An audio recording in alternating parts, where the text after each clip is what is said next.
In today's video, I'm going to teach you how to connect Openclaw to Notion.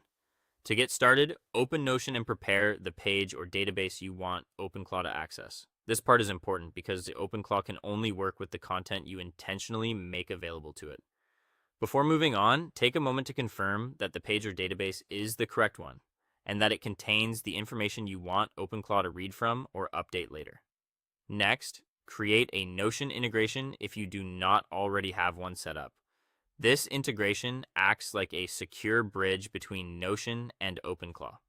While creating it, make sure you're following Notion's integration setup process carefully so the connection has the permissions it needs. If you already created an integration in the past, you can simply use that one as long as it matches the access you want to allow.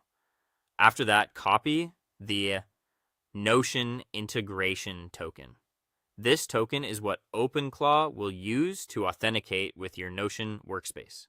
Treat it like a private key and avoid exposing it anywhere unnecessary. If you're recording your screen or sharing your setup with others, be sure to keep this value hidden. Once you have the token, go back to the specific Notion page and share it with the integration.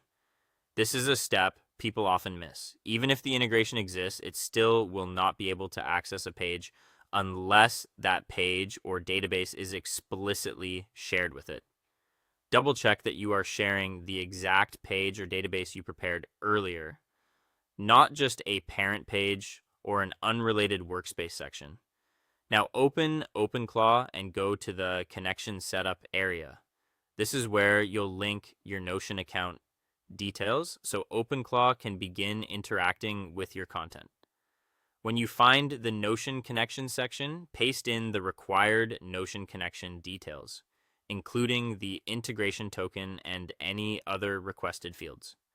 After entering everything, review the details carefully before saving. A small typo in the token or connecting the wrong page can prevent the integration from working correctly. Finally, test the connection by asking Openclaw to read from or update Notion.